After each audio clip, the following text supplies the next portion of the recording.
Awesome. Yeah, I've got the bass.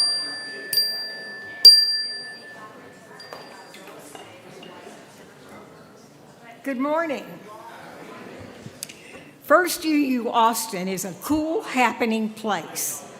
So before we formally begin our worship service, I'm going to share with you some opportunities to participate in the vibrant and busy life of this special place. On each Sunday, we light candles in the sanctuary and along the windows to mark sacred moments in our lives. Although we will have a short time set aside during the music for meditation in our service, we also highly encourage you to light candles during the prelude or the postlude to allow ample time for everyone who wishes to express what is in their hearts to be able to do that during the service. For some of us, the happiest time of the year comes with a lot of grief and sadness. Please join Reverend Carey tonight at 7 p.m. in the sanctuary for the Blue Christmas service. Through music and readings, we will create a sacred space to hold those heavy feelings. And then join Reverend Carey and Aubrey this Tuesday, December 9th, at 6:30 for our monthly Vesper service where we will share a meal and dig into one of our hymns. Join us for an extraordinary hands-on senior lunch experience with Claire Woolner on Wednesday, December the 10th. Claire will guide you through a step-by-step tutorial for drawing a monarch butterfly as part of a project which will be used as an art installation and science exhibit about monarch butterflies at the Texas Science and Natural History Museum. Lunch will be from 12 to 1:30 p.m. in House and Hall and will include soup and salad for $5. Supplies for this project will be provided, but a contribution to Claire for the cost of the supplies will be greatly appreciated, and you don't have to be a senior to attend. Each Sunday, one of our caring companions is designated to be available at the front of the sanctuary after the service to listen to any immediate pastoral needs and assist you with connecting to additional pastoral support if you would like. Today's caring companion is Lisa Carroll. Lisa, would you please stand, wave your hands, or do a happy dance and let us know? Thank you. Now let all who've gathered in beloved community, whether in virtual space or in person, join our spirits in worship together.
Good morning.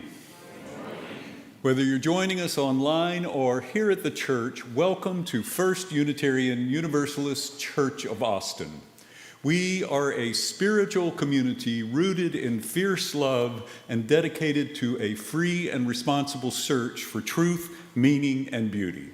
I'm Reverend Chris Jimerson, senior minister here at the church. I'm white, in my early 60s, and my pronouns are he, him. It is a joy to be with you today. I especially want to welcome you if you're new to the congregation, if you're joining us remotely, and if you can, please say hello in the comments and let us know from where you're watching the service. If you're here in person, please join us for the social hour after worship. Either way, we invite you to go to austinuu.org, click on worship, and then scroll down to the link to our visitor form. We'd love for you to fill that out so we can get to know you just a little bit better. Here we welcome everyone, every beginning and path, every beautiful expression of human flowering, all pronouns, all the ways and ones we love, all abilities and disabilities, each and every one of you. You are welcome here. You belong here.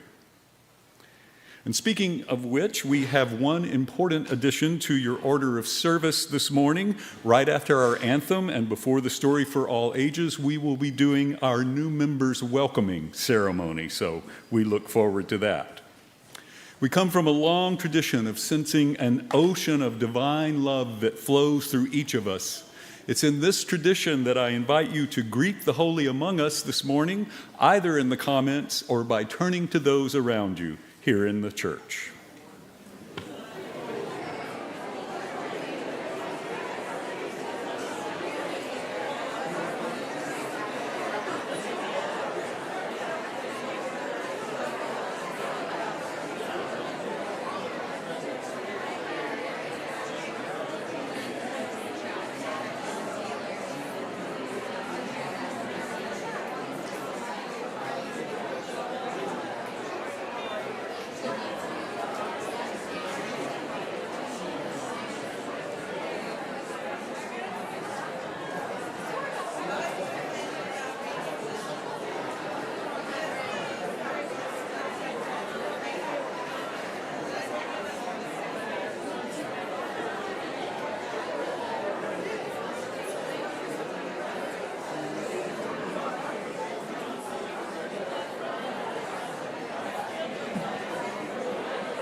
Good morning.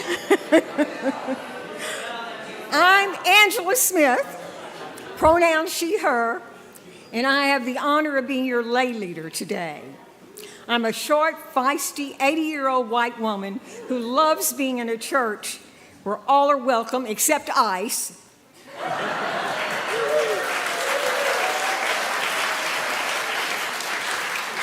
Where no member of the human family is considered garbage, and where our underlying doctrine is, don't be a jerk.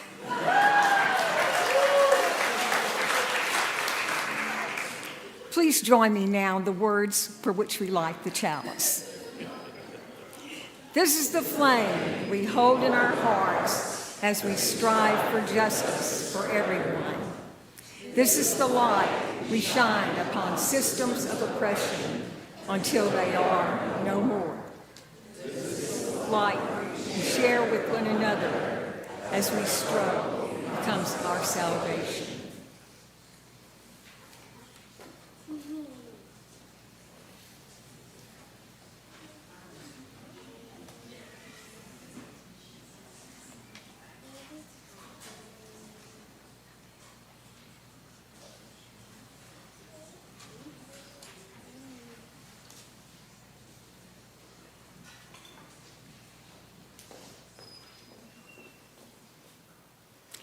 Our call to worship today is from self-described social media nerd and historian Matthew at Crowsfont. People speak of hope as if it is this delicate, ephemeral thing made of whispers and spider webs. It is not.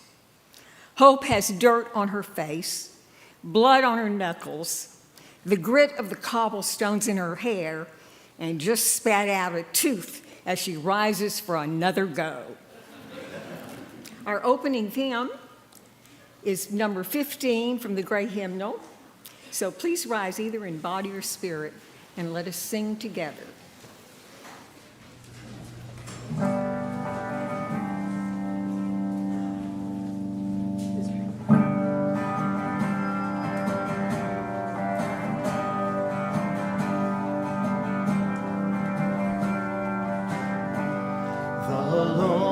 While bird in lofty flight is still with thee, nor leaves thy sight, and I am thine, I rest in thee.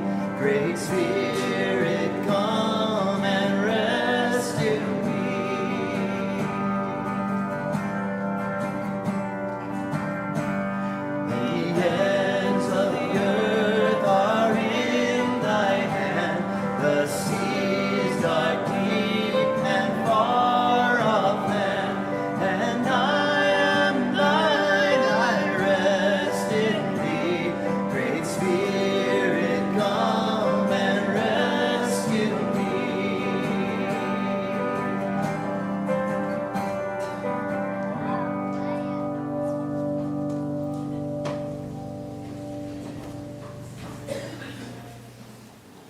One of the things that binds First Unitarian Universalist Church of Austin together as a religious community is that we have a common religious purpose. For this church, that purpose is our mission. We put it on the wall in the sanctuary, the congregation wrote it together, and we say it together every Sunday so that we can carry it with us in our hearts throughout the week. Let's do so now. Together, we nourish souls, transform lives, and do justice to build the beloved community.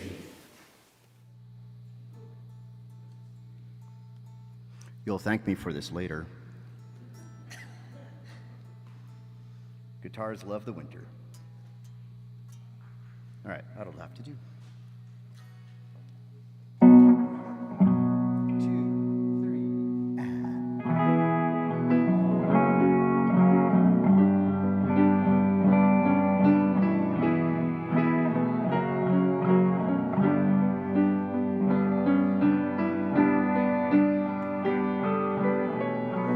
Every street is dark unfolding out mysteriously. Where lies the chance we take to be always working, reaching out for a hand that we can't see. Everybody gotta hold on, hope is the last thing that's holding me.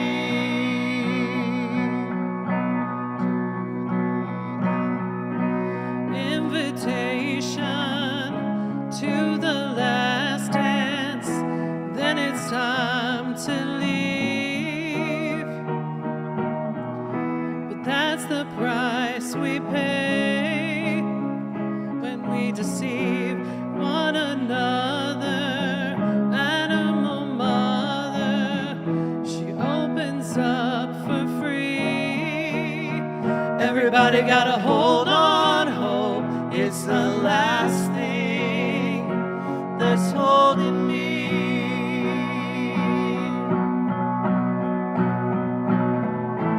Look at the talk box, mute frustration.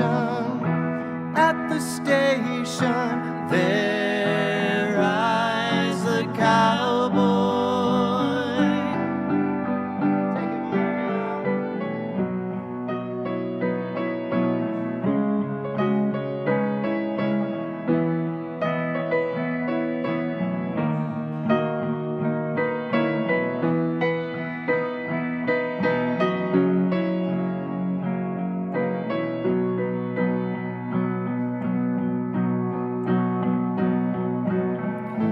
Look at the talk box, mute frustration.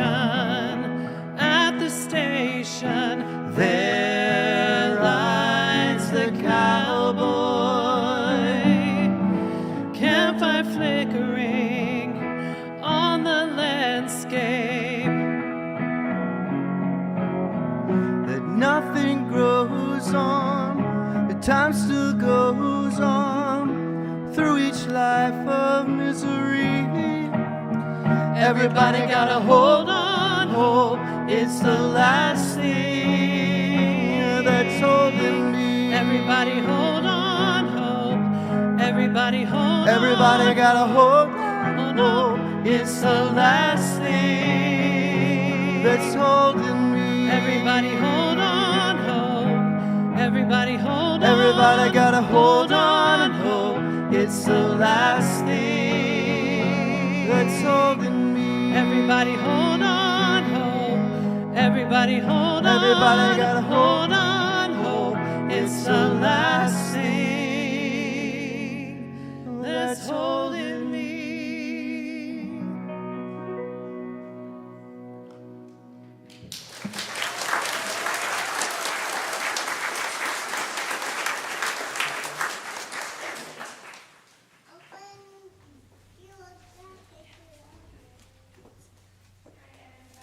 Good morning.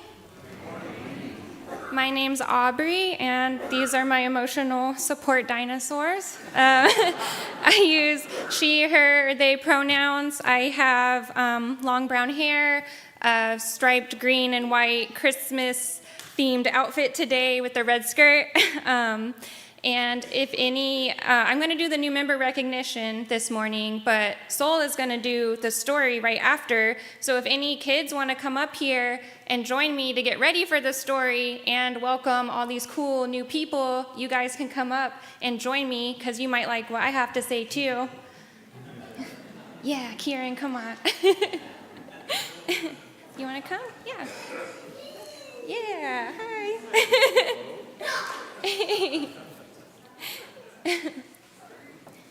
Hi.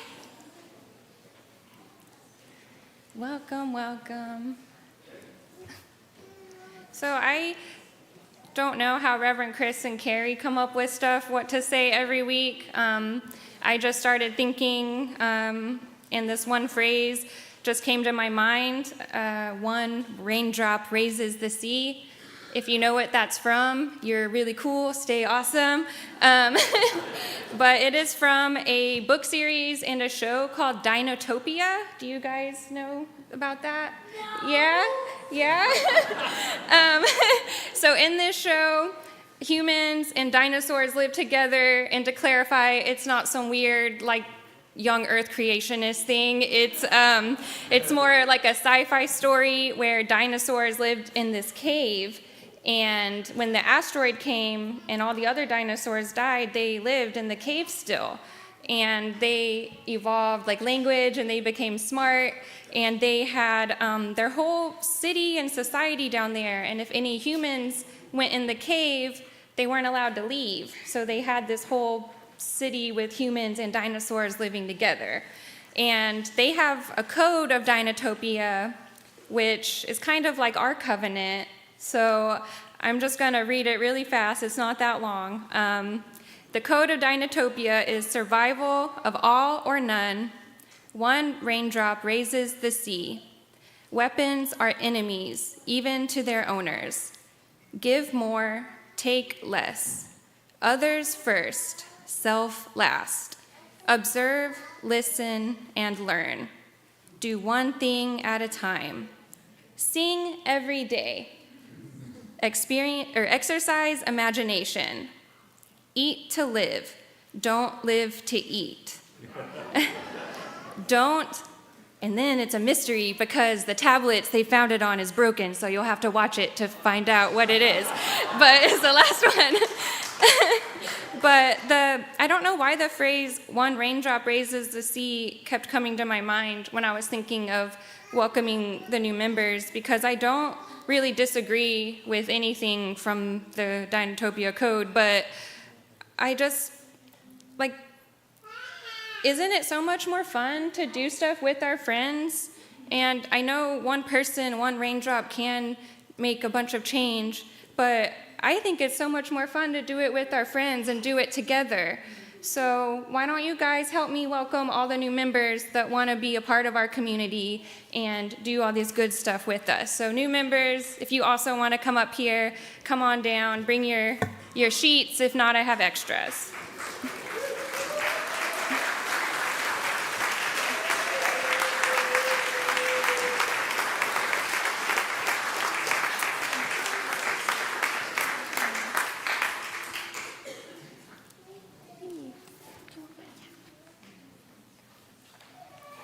Okay, anyone that's joined in 2025 can come up here, so let's get started then. Okay, so I'm gonna read the first part, and then they're gonna read it, and then you guys, you got it? Okay, let's go. What is this church? It is not the building, except to the extent that we have chosen it and made it ours, and adorned it with the fruits of our time, treasure, and talents.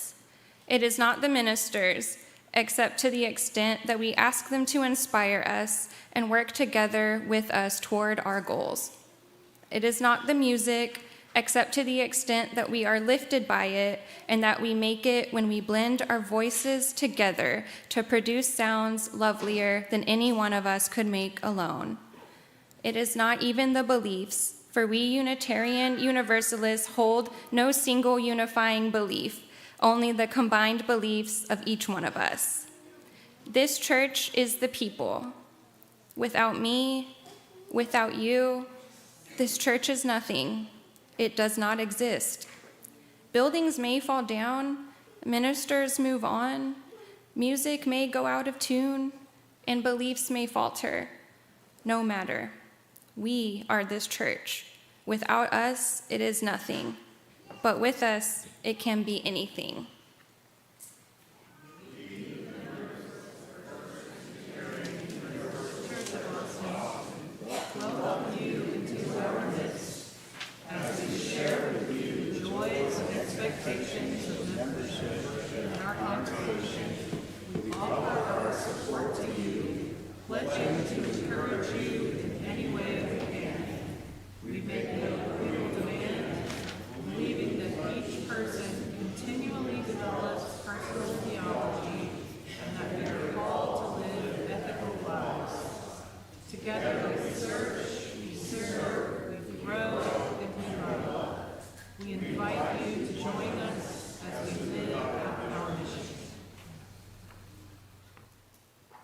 Having indicated my serious intentions symbolized by signing of the membership book of the First Unitarian Universalist Church of Austin, I hereby take upon myself the responsibilities of membership.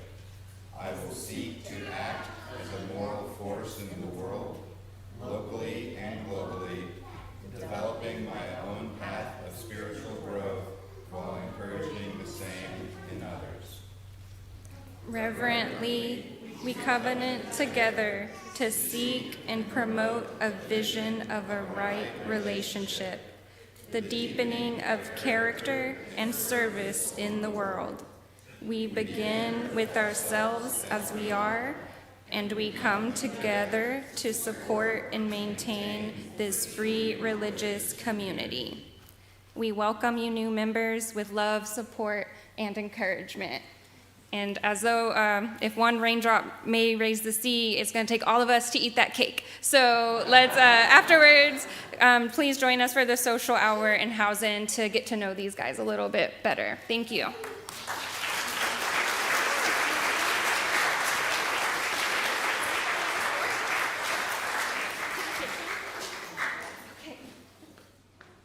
Right.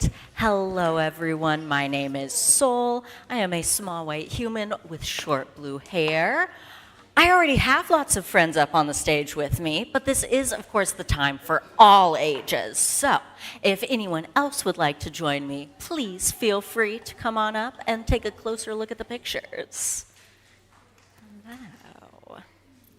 It's good to see you all today. Hello, hello. Our story today is titled, How the Crayons Saved the Rainbow, and it is written by Monica Sweeney and illustrated by Feronia Parker Thomas. All right.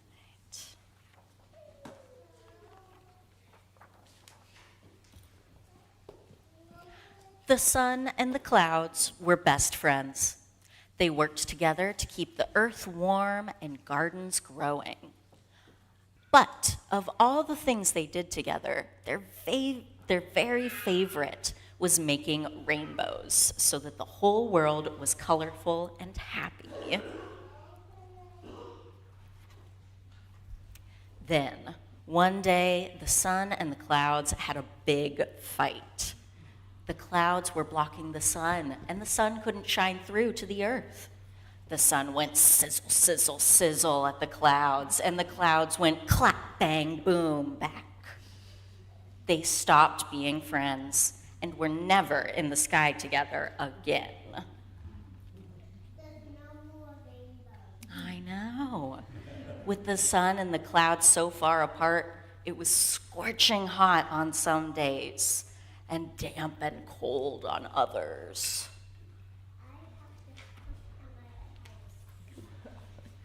And worst of all, there were no more rainbows. Without rainbows, the flowers, streams, and even cities started to lose their color.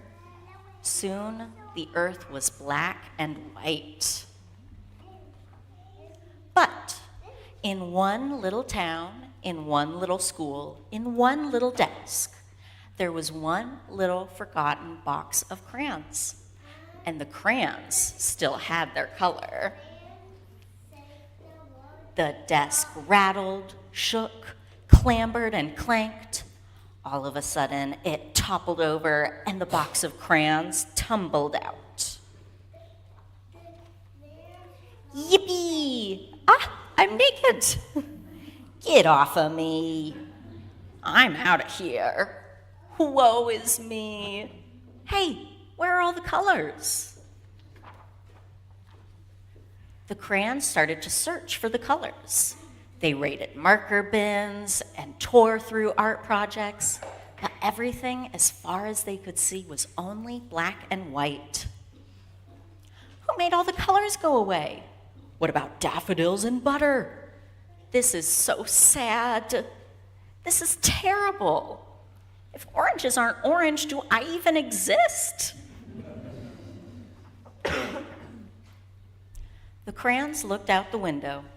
The sun was all the way to one side of the sky, looking angry, and the clouds were all the way to the other, looking gloomy. I miss all the colors. We can't even draw rainbows together now. Wait, that's it. We need to save the rainbows. So, the crayons started drawing little rainbows all over town. But nothing happened. The sun and the clouds didn't seem to notice. We have to make our rainbows bigger, Violet said. Working together, the crayons drew and scribbled. They made the biggest, brightest, most colorful rainbow the world had ever seen. Ever so slowly, the sun perked up, and the clouds floated in for a closer look.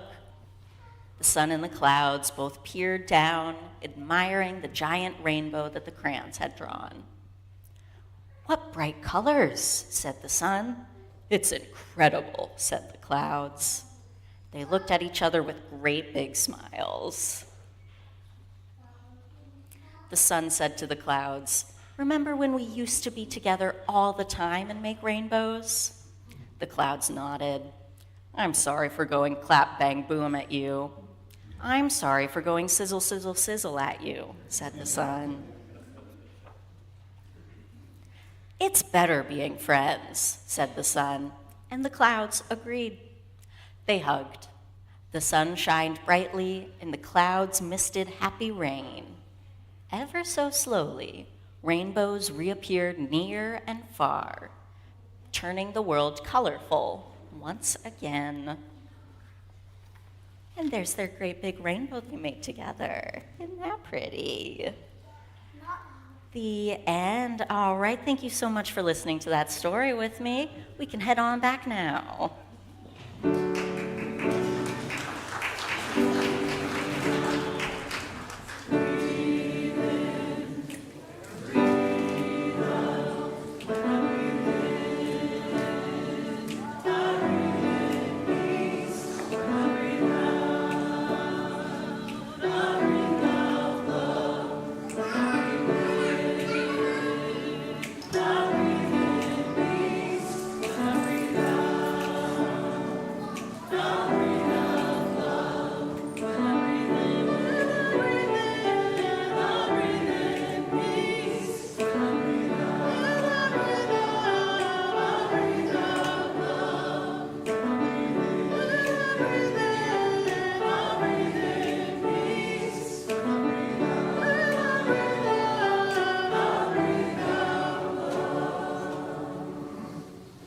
On the calendar, this is a season of giving. But in our beloved church, that season is never ending. So we invite you now to make an offering representing your commitment to the mission and ministries of this church. You can give in several ways. You can give online or by texting your contribution using the instructions that will be shown on the screen during the offering. Or if you're here in person, placing an offering in the basket the ushers are about to pass. If you're visiting with us today, please allow the plate to pass you by. You are our guest. Ushers, do your thing.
All blessings on your gifts and all blessings on you as givers. Our reading today is from Disturbing the Peace by Vaclav Havel, and all apologies to Vaclav if I mispronounced his name. Hope is a state of mind, not of the world. Either we have hope or we don't.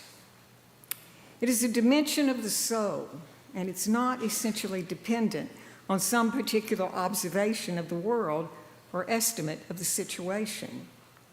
Hope is not prognostication. It is an orientation of the spirit, an orientation of the heart. It transcends the world that is immediately experienced and is anchored somewhere beyond its horizons. Hope, in this deep and powerful sense, is not the same as joy that things are going well, or willingness to invest in enterprises that are obviously headed for success, but rather an ability to work on something because it is good, not just because it stands a chance to succeed. The more propitious the situation in which we demonstrate hope, the deeper the hope is. Hope is definitely not the same thing as optimism.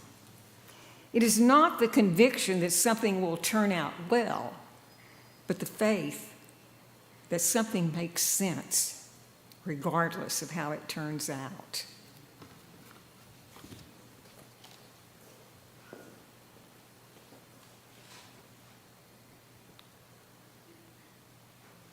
This is the time in our service when we center ourselves together. We breathe together. And breathing together, we sense one another's loving presence. Breathing in, breathing out. We follow our breath to a deeper place inside, a place of greater wisdom, that place where an enduring hope resides,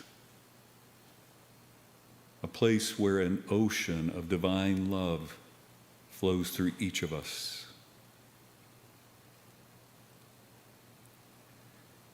Breathing together, we enter into a time of music and sacred quiet together, all the while remembering we also hold sacred human sounds, including those of small children.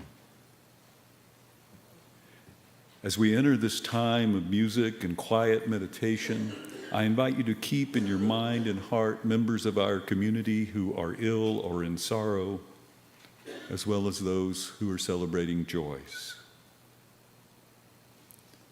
Entering the meditative quiet as our music plays, let us hold that meditative quiet throughout, including when our music comes to an end.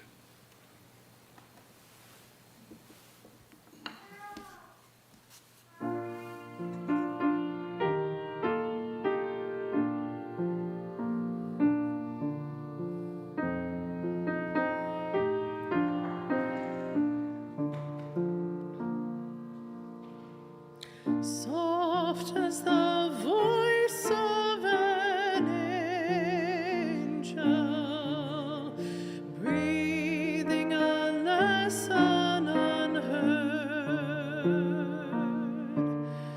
Hope with a gentle persuasion whispers her comforting word. Wait till the darkness is over. Wait till the tempest is done. Hope for the sunshine tomorrow after the shower is gone.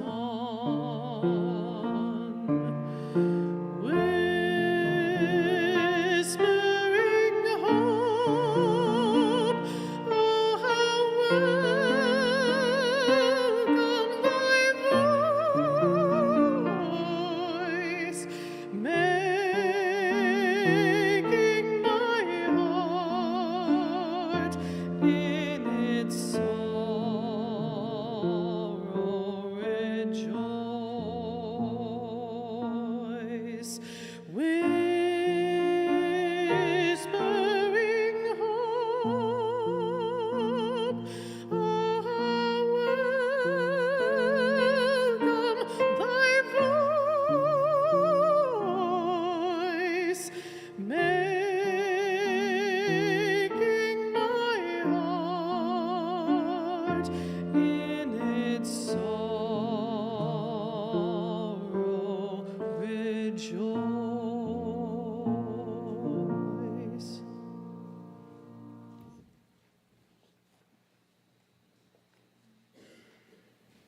If you are still lighting a candle, please feel free to continue to do so. We have lit one more candle for all those for whom there is no one to light a candle. Well, here we are, smack dab in the 2025 holiday season already. The season of peace, joy, hope. Just curious, how many of you are having a little trouble mustering up a lot of hope for the holidays this year? Raise your hands. Yeah, well over half. Bah humbug. Understandable with all that's going on in the world about now. Just watch or read the news and it can be hard to muster up a lot of hope for the future. Things can feel pretty darn bleak. Happy holidays. Well, I am supposed to talk with you about hope this morning because it's our spiritual topic in the church for this holiday month. So, let me ask you a few more questions. Who here or online has heard of Alexander Graham Bell? Yep, pretty much everyone. And call it out or type in the comments, why do we know who he is? That's right, he is credited with inventing the telephone. Now, who's heard of Thomas Edison? Again, everyone, and why do we know about him? The light bulb, that's right. Now, who has heard of Lewis Latimer? 1, 2, 3. Almost no one. Well, Lewis Latimer worked side by side with Alexander Graham Bell to create the technical drawings for the first telephone and submit the patent application. And while Thomas Edison did create the first light bulbs, the filament would burn out after only a couple of days. It was Latimer who invented a way to get that filament to last lots longer, making the light bulb practical for widespread use. So, why have so few of us heard of Lewis Latimer? If you guessed, because he was black and he's been left out of most of the history books, you were right. It was racism. Now, why in the world am I up here talking to you about racism, Alexander Graham Bell, Thomas Edison, and Lewis Latimer for a holiday sermon on hope? Well, because despite, or maybe because of, the oppressive obstacles he faced, of the three, I believe Lewis Latimer may have been the only one of them who was what I call a hopeful heretic. Latimer was born to parents who had escaped slavery. He wasn't able to receive a formal education, but he loved to learn. So he read, he drew things, he tinkered, he basically taught himself in place of that formal learning. And when the Civil War broke out, he lied about his age so that he could join up with the Navy, fight for freedom, and earn his own way in life. And after the war, he took a job as an office boy at a law firm that worked on inventions and patents. Believing that he could do more, though, he watched carefully. He learned how to draw technical designs. He practiced late at night with tools he bought himself. Slowly but surely, he became so good at drawing invention that he rose all the way to being head draftsman. Even then, though, he was paid less than the white workers. Still, he persevered. He kept at it, and that's how he came to work on both the telephone and the electric light bulb. Not only that, he eventually oversaw the installation of electric lighting systems in the US, Canada, and England. He wrote poetry. He played music. He invented one of the first air conditioning units. He became an outspoken advocate for racial equality and education, and He was a founder of First Unitarian Church of Flushing, New York.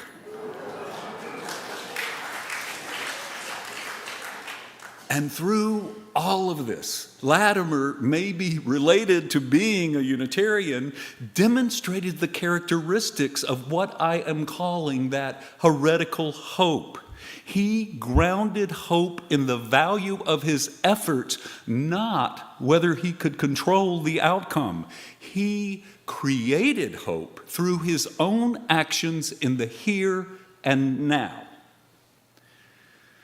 We are so often taught that hope is to be found in an outcome that we can imagine is guaranteed and that we can control, rather than grounding our hope in the value of our struggle toward that outcome. Because of extreme structural racism, Latimer had no guarantee, no certainty that his efforts would lead to the outcomes he imagined. So he found hope in his struggle toward his dreams, despite this uncertainty, even though the fulfillment of those dreams must have seemed so distant sometimes. As we think about our efforts in the time in which we find ourselves, whether combating the climate crisis or fighting the move toward white nationalism and authoritarianism, we cannot know the outcome of these struggles. We don't know what it's going to be. We have to place our faith in the worthiness of the struggle itself.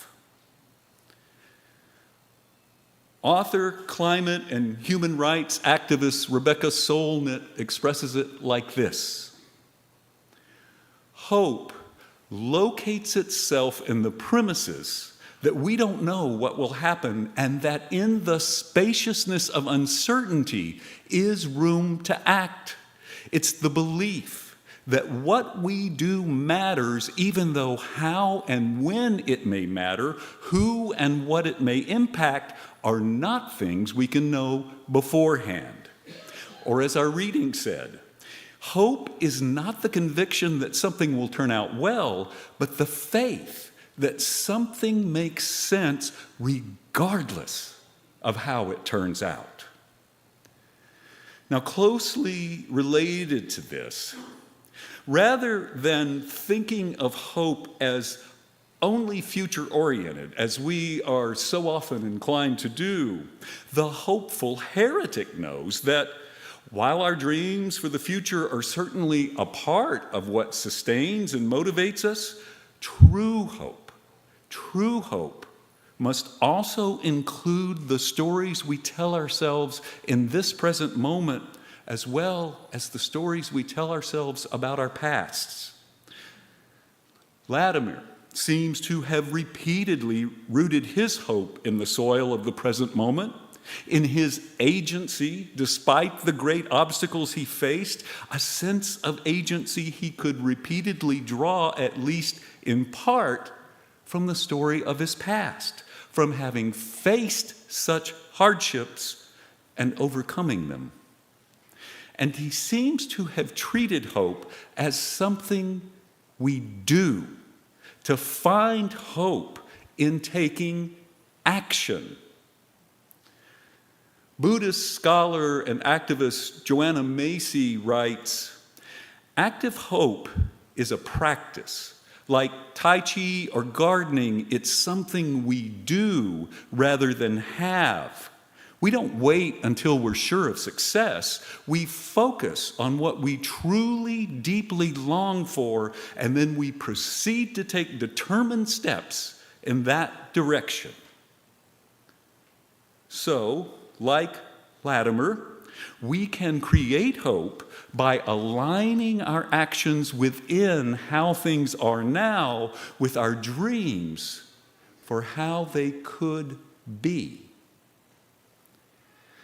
Now, since we Unitarian Universalists come from a long tradition of religious heresy, I want to share a few other thoughts on this heretical hope.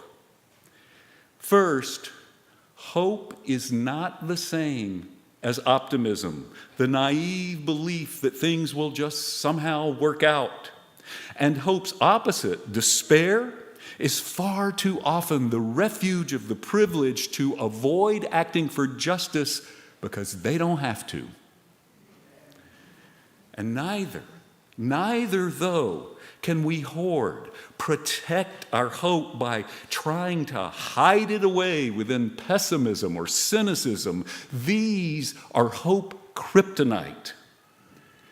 Rebecca Solnit says it like this: hope is an embrace of the unknown, the unknowable, an alternative to the certainty of both optimist and pessimist. Optimists think it will all be fine without our involvement. Pessimists take the opposite position. Both excuse themselves from acting. And this is where I believe that heretical hope is an inexorable part of spirituality, of religious faith. The very word faith implies we must act even in the face of uncertainty and so much that is unknowable. Heretical hope disturbs us toward faithful action. I want to share with you theologian Jürgen Moltmann's expression of this idea. Now, he comes from a formal Christian perspective, so please translate as needed according to your own belief system. After all, that's how we Unitarian Universalist heretics have always rolled. He writes, "Hope finds in Christ not only a consolation in suffering, but also the protest of the divine promise against suffering. That is why faith, wherever it develops into hope, wherever faith develops into hope, it causes not rest, but unrest. Not patience, but impatience. It doesn't calm the unquiet heart, but it is itself this unquiet heart. Those who hope in Christ can no longer put up with reality as it is, but begin to contradict it. Peace with God means conflict with the world. For the goad of the promised future stabs inexorably into the flesh of every unfulfilled moment." This, my beloveds, this is how faithful hope is both rooted in the here and now and called by the future about which we dream. To have hope, we cannot be satisfied with the world as it is now. Now, recently I'm mused that I can't seem to make it through a sermon without a social justice rant. Well, it appears that I also can't do a sermon without referring to the fierce love that dwells within the vastness and power of our interconnectedness. Maybe because this is the center of my theological perspective. If that fierce love is God, or that which is ultimate, or that which is greater than us, but of which we are an integral part, then the peace with God Moulton mentions, our ultimate hope, can only be found through our interconnectedness, through love, through community, solidarity, relationship. This may be the greatest hope heresy. Contrary to what is often popular wisdom, hope isn't merely individual, it is communal. And communal hope is the only way we will ever get to the beloved community.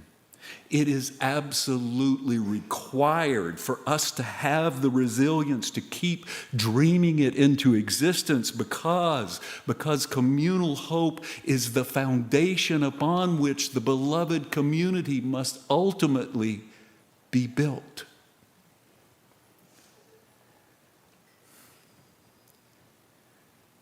As many of you know, the man I had been with for 33 years, Wayne, entered hospice last year and later died shortly before the 2024 holidays.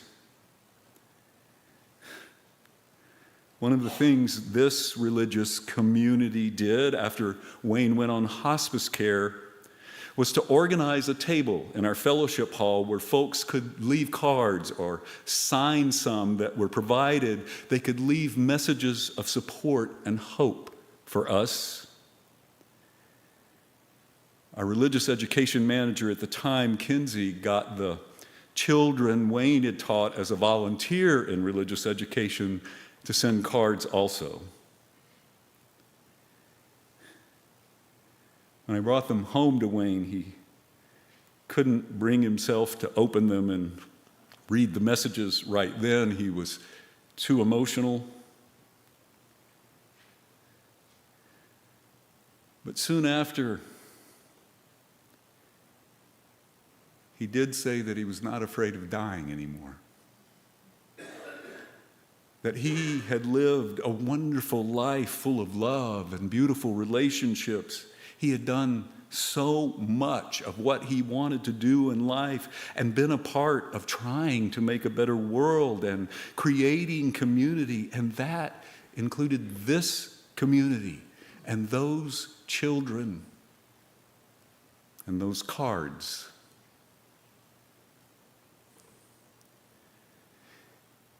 If that's not hope in the face of the ultimate unknown, then I don't know what hope is. Hope arises out of love, community, relationship in the present, regardless of what the future might hold or not. To this day, when grief tries to move me towards cynicism, I only have to look at those children's cards. I don't even have to open them. And cynicism retreats. Community creates the hope that opens the heart again and allows love to continue and flourish. So let us continue to create that community of heretical hope here at First Unitarian Universalist Church of Austin, grounded in love and relationship, secure in the faith that doing justice together is more than worth it no matter what the outcome, knowing that our struggle right here, right now, to realize the beloved community is our salvation already happening. May our faith always develop into hope. May our hearts remain unquiet toward an unfulfilled present so that our souls may be at peace with ourselves, with one another, with God.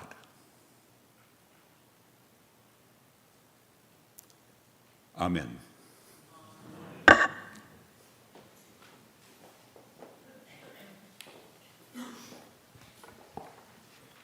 Thank you, Chris, for a wonderful sermon and for expanding our understanding of hope.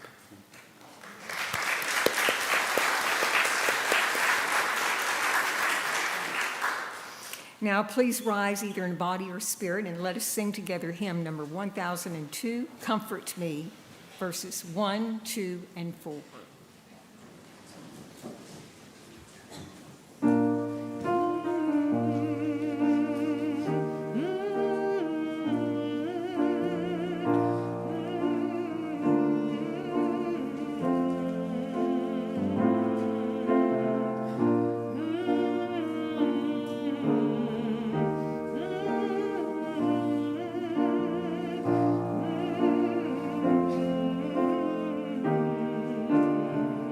Comfort me, comfort me, comfort me, comfort me, oh my soul. Comfort me, comfort me, comfort me, oh my soul. Sing with me. Sing with me, sing with me, sing with me, oh my soul. Sing with me, sing with me, sing with me, oh my soul. Dance with me. Dance with me, dance with me, dance with me, oh my soul. Dance with me, dance with me, dance with me, oh my soul. Please join me in the words by which we extinguish our chalice. We extinguish this flame, but not the light of truth, the warmth of community, or the fire of commitment. These we hold in our hearts until we are together again.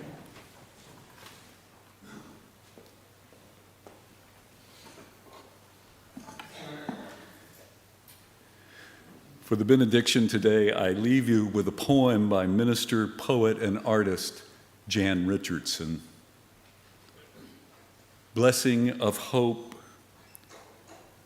so we may know the hope that is not just for some day, but for this day, here, now, in this moment that opens to us. Hope not made of wishes, but of substance. Hope made of sinew and muscle and bone. Hope that has breath and a beating heart. Hope that will not keep quiet and be polite. Hope that knows how to holler when it's called for. Hope that knows how to sing when there seems little cause. Hope that raises us from the dead. Not someday, but this day, every day, again and again and again. May the congregation say amen, amen. And blessed be. Blessed be. I wish you much love. Go in peace.